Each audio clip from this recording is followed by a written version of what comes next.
Welcome to Season 5 of Redesigning Your Relationships podcast. As your host, Yvette Valdenegro and Giovanna Burgess-White, we bring you fresh perspectives, bold conversations, and transformative tools to elevate every connection in your life. This year, we're embracing new year, new vibes with a refined focus on the trifecta of self, time, and money, guiding you to cultivate the relationships you desire and deserve. Each week, we'll unveil elevated insights designed to inspire, empower, and help you thrive in every facet of your life. Welcome to Season 5. Let's begin this transformative journey together. Hey! We're here together because you're just so happy that we're here together. Yes. And listen, this whole series, hello, welcome. We're so excited because this is your wake-up call. I feel like this is going to be a very feisty. I feel feisty. I feel very feisty today. So watch out for part 2. Official title, The Relationship Wake-Up Call, Fix It or Let It Go. And this is part 2, The Silence Between Us. And we are your hosts. Welcome. We're together. And there's no silence between There's never silence between us. And we're together, thank goodness, because if you watched last week, our apologies, tech was a little rough.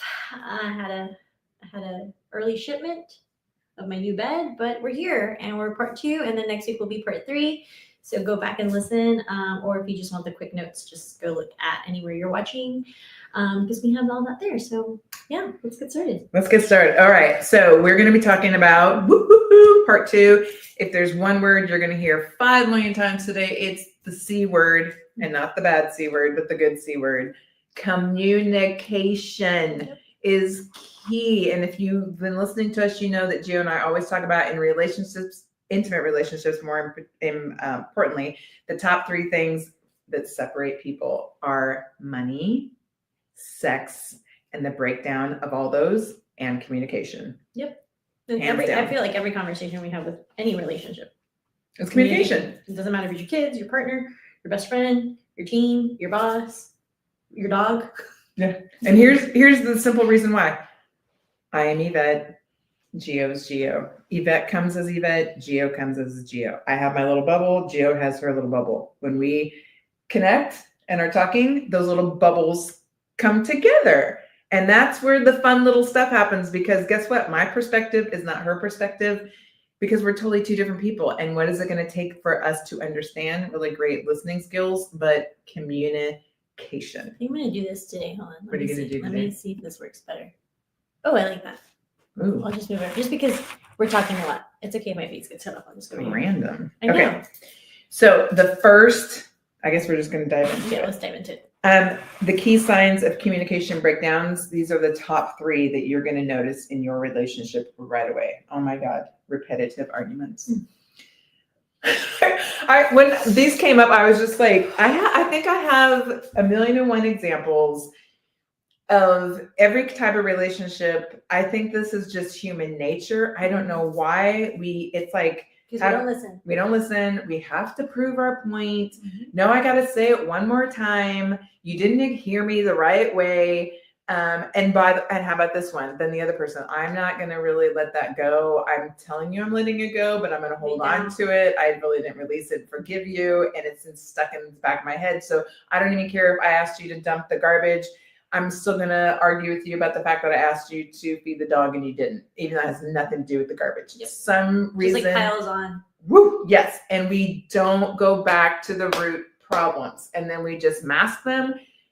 And again, we're going to start with self. It starts with you. If you haven't let it go, it's going to fester itself again. And so when you're arguing, it's the first thing. Oh, well, remember when you did that in 1901? Oh that's the worst. That is, and I know all you guys are thinking it. You're like, you're talking to me, Gio, you're talking to me. But yes, this happens all the time, because you left it in the back of your head, and now you're like, I'm going to bring it. This is the right time to bring it up. We're going to tell you it's not. Okay, one thing I learned a long time ago, because we used to do a lot of marital counseling. There's a lot of stuff here. But when you look at the problem and you think to yourself, okay, that person's really pissing me off because of this one little thing, and I constantly go back to this one problem. Ask yourself, if the roles were reversed, would you want them to release you forgive you and let it go. And when I say let it go, I don't mean if it was something horrible that they're off the hook per se, like they're all of a sudden okay. I just mean like, are you personally going to hold that against them or allow that to let them go? So one, you can move on, and two, that releases them in the hopes that they can do better, be better, or whatever, because that's their responsibility. It's not yours. So completely. But if you haven't done that, ask yourself if this was reversed, would I want them to finally go, you know what, I just need to let this go? Because of course we always feel justified. Always. I'm so justified in how I'm responding because of what they did. Okay, reverse it. Would you want that same, whether you want to call it mercy, grace, not even acceptance? It's just the availability to say, I'm not going to, again, bring it up as in the past, as in with other arguments or whatever. And honestly, if it is still an issue, then have a separate conversation. Like literally bring it up in a separate time. But those past arguments, it's like, oh my, it's like you can literally feel like you're living with a ball and chain on your ankle. 100%. Like, oh, let me just, oh, is this again? Yeah. Again and again. It's like record over. Well, and it's wearing on both of you. And if you can't get past it, you can't move on. And so in the back of your mind, subconsciously, you're always thinking about that negative thing that person did, said, or whatever, or how you don't even want to accept where they're at. Yeah. All right. I can tell. Woo. You want to say anything else? I'm done. Next. It's like we're moving on. We're moving on. Okay. Contempt and stonewalling. You want to talk about this? No. You want me to talk about it? I'm gonna let you. This is you, boo. Okay. Negative communication patterns like criticism, defensiveness, and contempt, especially stonewalling, are destructive behaviors that erode trust and connection. Let me tell you, when someone comes to you, which is the next one we're going to talk about, it does take nerve. Mm-hmm. It does take confidence. It does take you thinking about it, processing, what do I really want to say? How am I going to really say it? So when someone comes to you, just like, again, reverse it. You're going to go to someone else and you're saying, okay, I know this has been an issue, but really need to talk about this. Do you want them to have listening ears? Do you want them to be like, I'm just going to listen to the heart of what this person is saying and not be critical of every single word that they're using and their usage and their examples and all, but listen to what are they trying to convey to you? Reverse that again, so that when you have the issue and you want to go talk to someone, again, you're that little parable, do unto others as you've had them do unto you. It's funny how we all feel so justified in what we think and feel, but that criticism gets you nowhere. Absolutely nowhere. So a waste of time, such a waste of time when you can really be using it for something else. And I know we're going to get into that. That's my favorite part, the part we're going to talk about right now. But yeah, it's like such a waste of time and energy and like just the space in your head. Like why? Yeah. Okay. And defensiveness. Again, like everyone takes it so personal. Everyone takes everything personally. Yes. And I will be the first one to say, yes, Gio, you do take things first.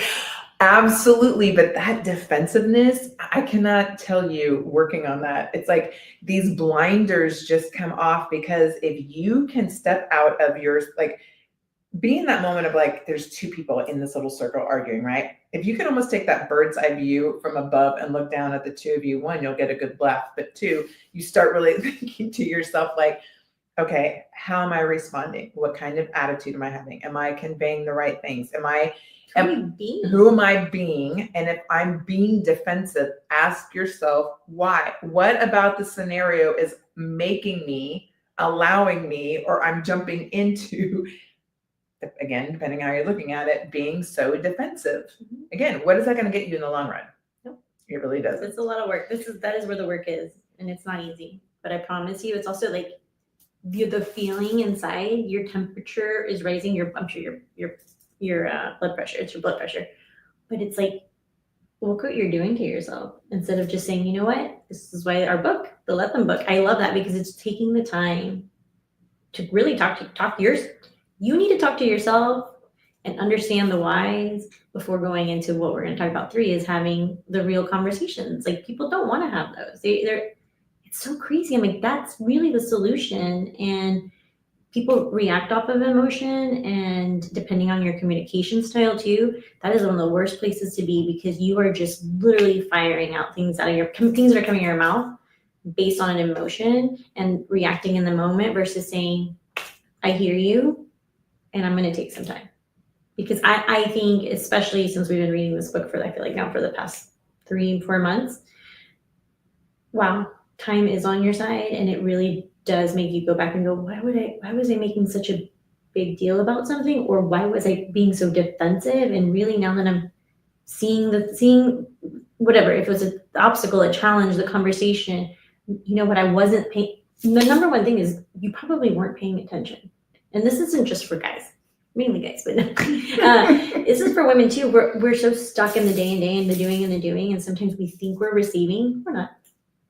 And it isn't until we allow ourselves to have time to think about whatever the situation is.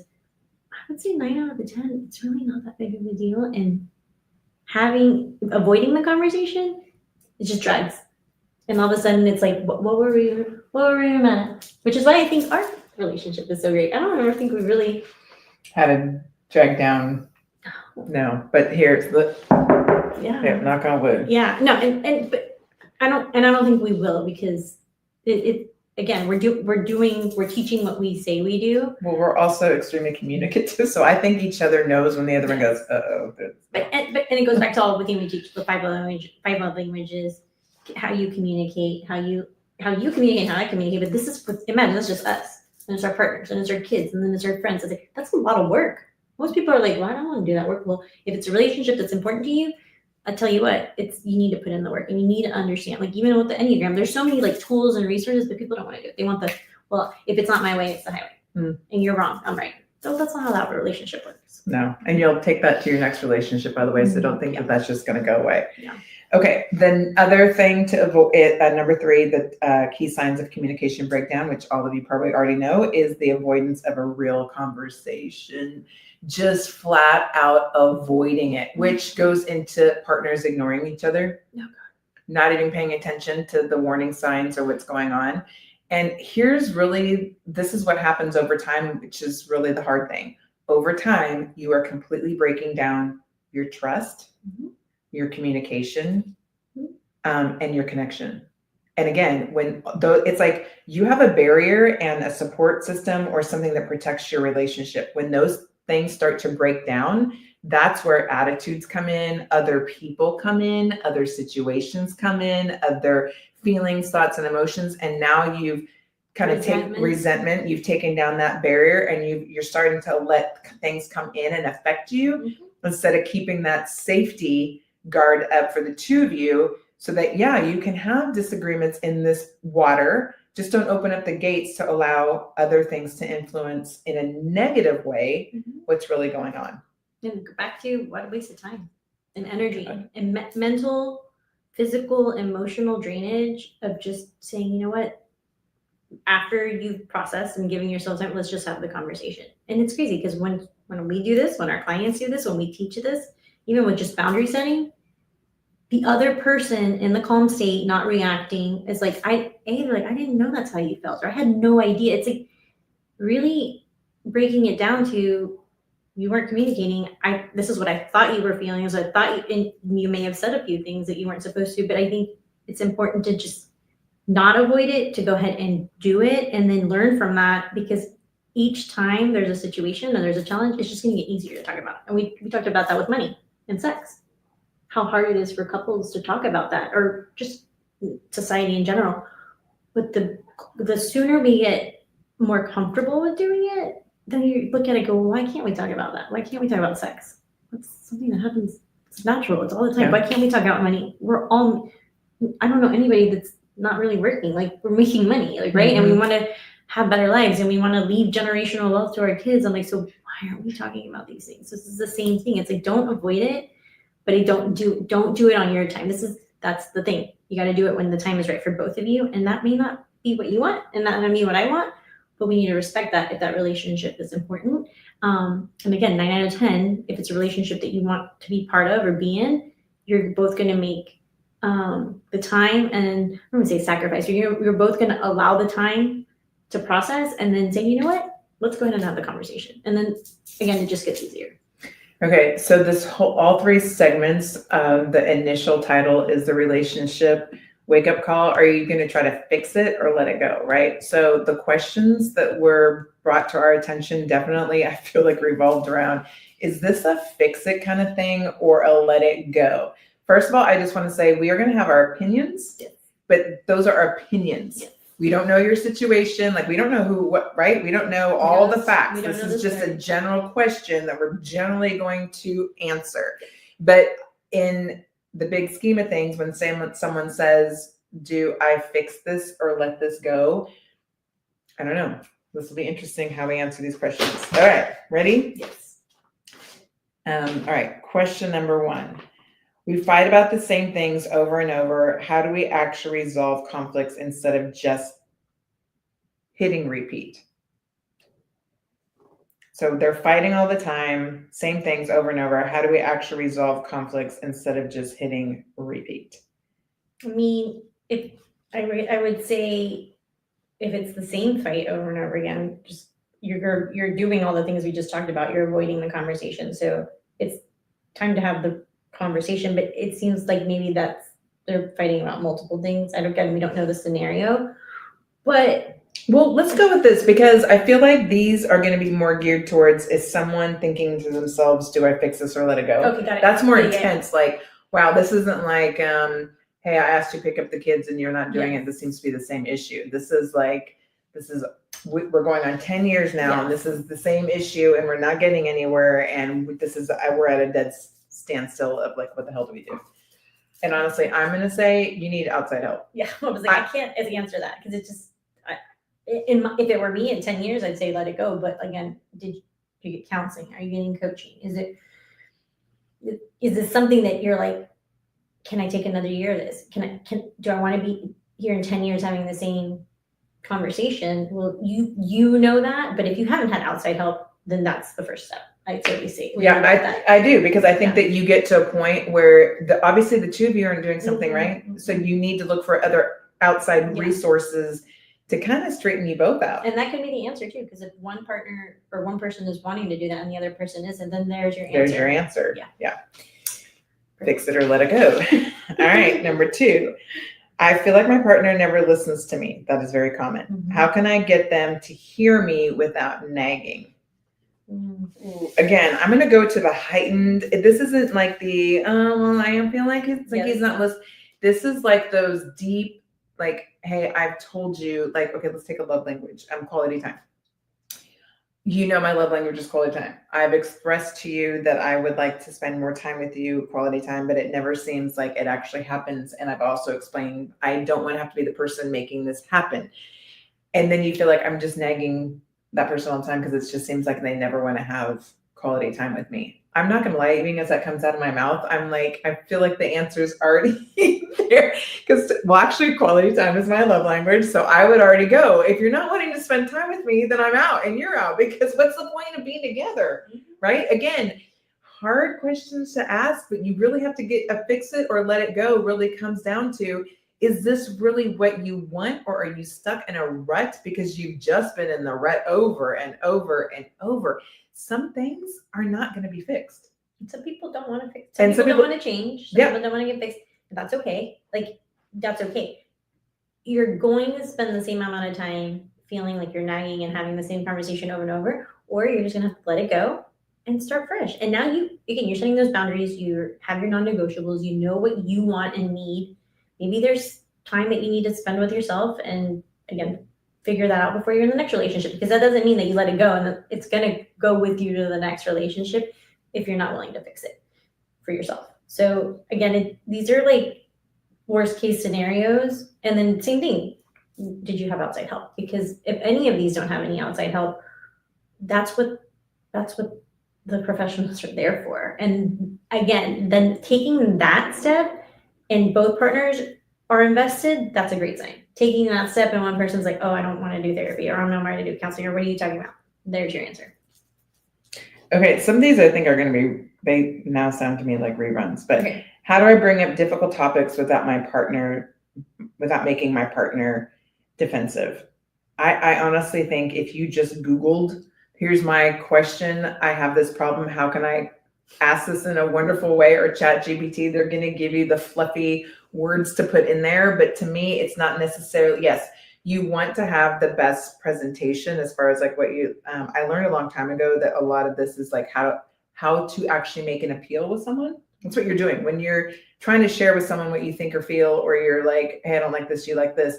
All you're doing is making an appeal. I'm making an appeal to you. Can we change something in order for us to meet in the middle, or can we do it this way, or whatever you're doing? You're generally making an appeal. If the sincerity of that appeal is still defensiveness coming from the other person, again, seek counseling and therapy, because there's a bigger problem, which is probably why these questions came in. And you really need to get to the nitty gritty, because if someone really isn't respecting that you want to talk about something and they're getting defensive, there's a huge why, and that's worth, I would think, to a long-term partnership, that's worth the discovery as to what that is. I also think timing. A lot of people want to do it on their time. It's like, okay, well, I want to talk about well, no, you really, again, that's what we tell all of our clients. You need to set time on the calendar to have conversations with your partner, and that could be just one time a month about money, about the budget, about things. It could be something, again, a topic that you want to talk about that's been troubling you. It could just be like, hey, let's revisit our love languages, because that's our communication stuff. But it's planned. It can be part of a date night. It can just be part of you can have it a partner admin day, however you want to. But most people are wanting to do this. Bad timing. Like, you're ready, your emotions are all going, and they're like, I just got off of a 10-hour shift. And that's why it could sound like nagging. You're like, oh, here we go again. Instead of saying, hey, once a month, twice a month, I would love, it doesn't have to be an hour. It can be 15 minutes, and simplify it. We are making up stories in our head. Again, 9 out of 10, they're like, I don't even know.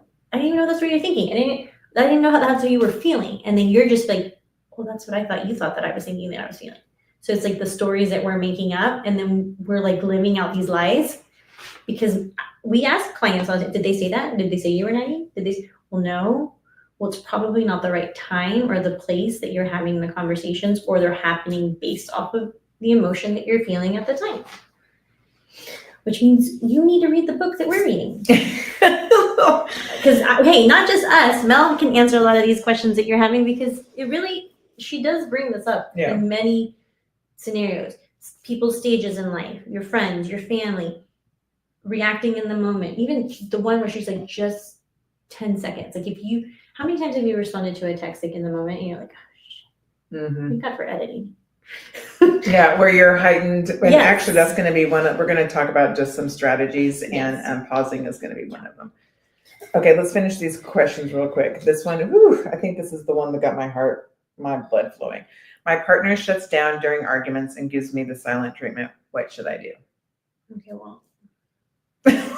Listen, again, this isn't the day in and day out. This is like the true couple who, like Gio said, you bring something up that, let's say the timing is good, you do all the right things, whatever those are, and that person is still giving you the silent treatment. Again, go seek help.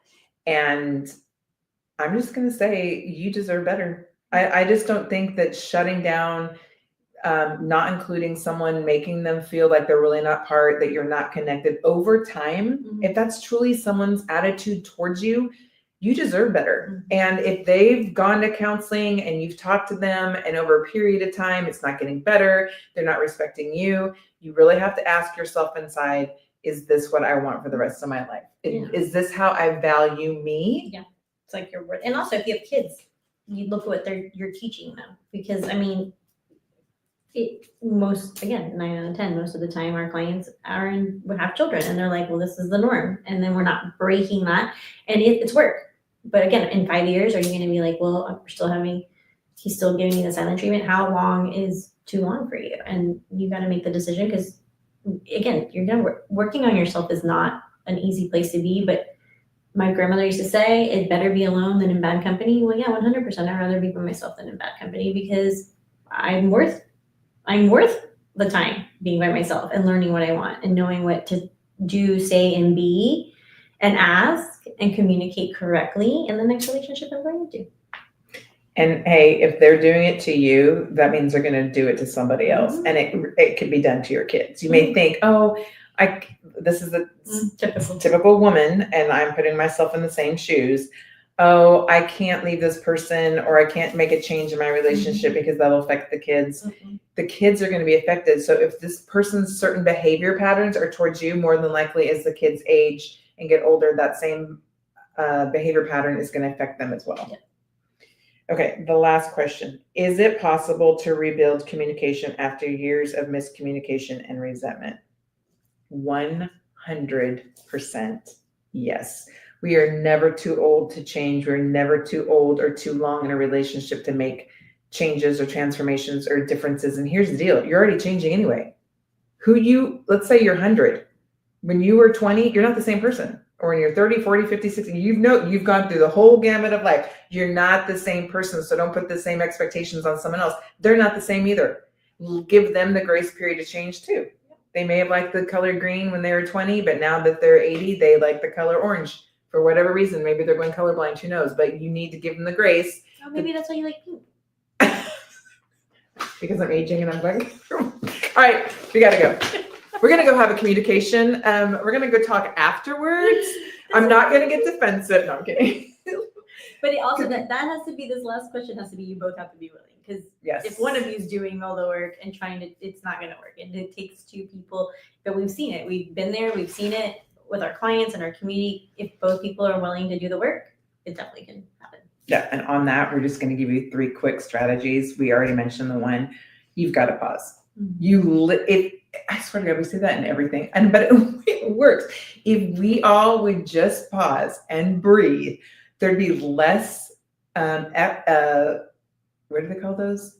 Like little asterisks next to things, like any kind of bad words or bad language or bad anything that comes out of our mouth. There would not be those items if we all just took a breath and said, okay, what is the correct and most powerful way to respond that is true to me without saying all those nasty things that really aren't going to make anything better? So just pause and reflect.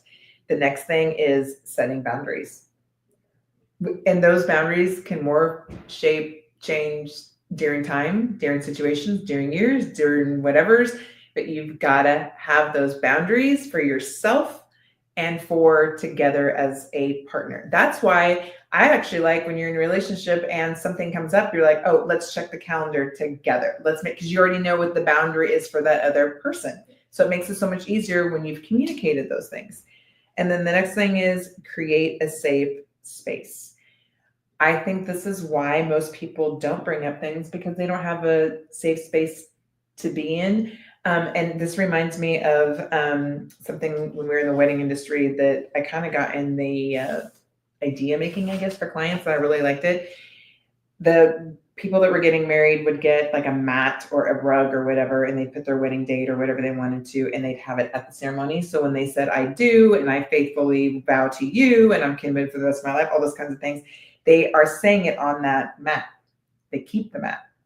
And I actually had a guy reach out and say, oh my gosh, this actually happened. We got in an argument. We were over each other and freaking out. Because I whipped out the mat. I put it on the ground and I held her hand and I said, this is where we committed to each other. This is where we said no matter what happened, we were going to listen, honor each other. So we're going to go back to this mat and start from day one, scratch up. But this is our safe space. Mm-hmm. So however you need to find that safe space, and it could be you going and meeting with someone to talk all by yourself so that you can talk to them first and feel confident about how you personally feel, what you really think, what you really want. And then you can go again, set a time, make sure it works for both of you, understand exactly what you want to communicate, make sure you understand your own personal boundaries. All of the things we've been discussing, and then create that safe space to say, I would like to share something with you. And like Gio said, there's 2 outcomes, right? A, that person's like, I don't want this, don't want to talk to you, no. There's your answer. Or the other person is like, maybe not as receptive as you want, but even if the door gets cracked this much, there's that hope of it opening more. And you really just deep down inside have to go, do I want to try to create that space of more? Or am I also ready to shut that door too? You start to kind of get your own answers when you know deep down inside that you've really tried. And I do mean really tried. Yeah. Not with other people's influences, or again, No. not reading some magazine that's telling you what to do, or TikTok that's telling you all the magical things. No, you know when you're, and if you put in the work, you put in the time, and it's another year, another 5 years, another, God, hopefully it's another 10, another decade. It's like, how long are you willing to say, really, am I worth another year of being in this relationship? And if you're the one, and it could also be like you're the one ready to let it go, you also can't avoid. You can't wait for the other person to be like, okay, no, because if you're feeling it, they're probably feeling it, and the grown up thing to do is to just end the relationship. I mean, there's seasons, and that's fine. It's best for you, and if you have the kids as well, because they start to see like healthier parents and what relationships should look like versus, well, I just did it for the kids. Really, you're not helping at all. And even if you don't have kids, I mean, your friendships, your community, just you as a person, who you're being isn't your true authentic self. And so how many years are you willing to give away to not being your true authentic self? I mean, that's really what it comes down to. So. All right. Woo! A lot. That's a lot. No, these episodes are a little deep, but we'll be back next week, same time. Send us your questions for part 3. If you didn't watch part 1, go back, even though it's a little bit of a mess, but that's okay. You can always just message us if you have any questions. And if you need to get a hold of us before then, there's a link that you can connect with us, schedule a virtual consultation. We would love to connect with you and help you fix any relationship you think is worth fixing, or even just a relationship with yourself. We'll see you next week. Bye. Thank you for tuning in to Season 5 of Redesigning Your Relationships podcast. If you're listening on Spotify, don't forget to check out the poll feature and share your thoughts with us. If you're watching on YouTube, be sure to subscribe to our channel and leave a comment. We'd love to hear from you. Follow us on social media for even more relationship insights and updates on what's coming next. Until then, remember, you have the power to design relationships that bring you joy, growth, and fulfillment into your life. See you next week.